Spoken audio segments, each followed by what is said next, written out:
there might be a dilemma. So let's talk about it.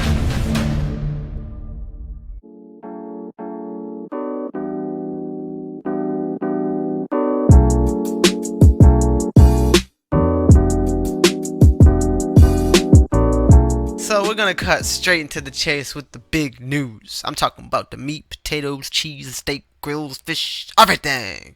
So the thing that we're gonna talk about today is Far Cry 6. 4K only on Xbox One in the Series X. Now, it was shown in the poster. Ubisoft posted at the bottom. There was some fine print, and the fine print said 4K only on Xbox One X and Series X. And I just want to get my thoughts about that. What do you guys think?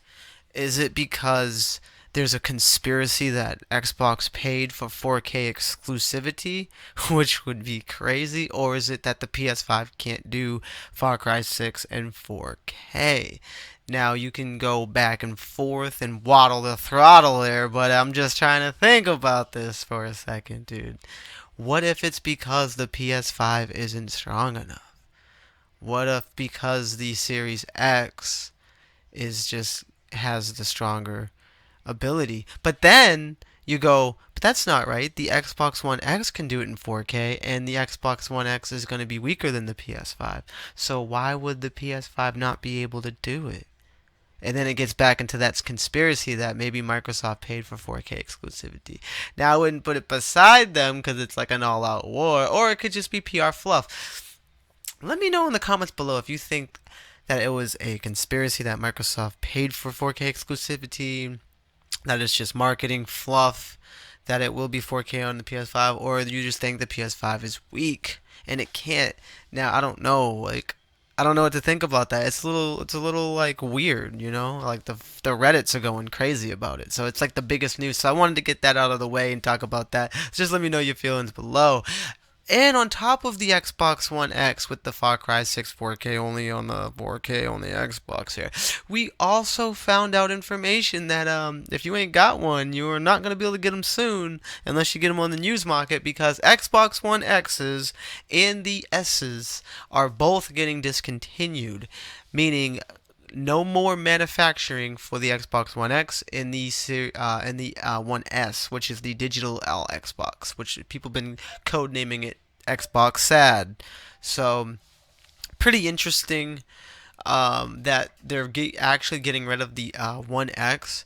So my opinion is either there's going to be a replacement for One X, which could be this rumored Lockhart, or they're just going to have a real premium low budget Xbox, and then they're going to have the Series X, which is the high end. Because there is also a rumor that the Xbox has two parts, with one being $299. Now, I don't know. Moving on to the next topic there, we have also, it's another Microsoft topic. There's a lot of Microsoft stuff today because they're just throwing news out like craziness, is that the Xbox Live Gold 12-month memberships are gone. Now, my thoughts about that is also going into the next little segment, which is a tiny nudge. We're going to talk about the xCloud being bundled in the Game Pass Ultimate subscription. If for those of you who don't know, xCloud is a platform where you can stream your games to the Xbox, to your phones, tablets, any kind of device, computers, and the games are being streamed in kind of like PS Now and kind of like OnLive, if you ever remember that service. Which I don't know how I feel about streaming games. PS Now worked actually pretty okay on my connection, but there's still latency that you can feel with your controller than just playing the game downloaded directly onto your system. So I don't really know if the technology is there for xCloud. It can be in the future, especially because 5G is being put up everywhere and their speeds are supposed to be incredible. So, like, honestly, I don't know. But the point is, it's like, at the moment right now, it's not like the bag of chips that it's catering to be. So I don't really know. I don't care for the xCloud, to be honest. But the fact is that they are getting rid of their 12-month memberships is very suspect, because they're saying that maybe Xbox Live Gold is going to go free. so that way there's more incentive to pick up the Xbox over the PlayStation brand for this next generation, because they're going to flip the switch on Sony, because back then on PS3 and Xbox 360 you had to pay for online play, but on the PS3 you didn't. So maybe they're going to try to conquer Sony with their own tactics for the next gen and make Xbox Live free, and now Sony's kind of left out in the dock, like, well, you still have to pay for online. So that is one way. Or there could be more of a sinister approach, and instead of having Xbox free, you're going to have two tiers of memberships where you can continue to buy the Xbox Gold 1 month or 3 months at the price, or you can upgrade to the subscription, which is the ultimate, which includes Game Pass and xCloud, which reminds me that there could be a price adjustment, or it's just really corporate greed. Now we also have to look at it that they are a company, and because of their company, they're there to make money. 12 months was saving people money, and they had it for a long time, and now they want to kind of double down on these subscriptions and get that cash. So think about it in a way where they're just trying to get money, or is it in a way they're trying to be for the people and stick it to Sony at the same time where they're going to be free? Let me know what you feel like it's going to happen in the comments below.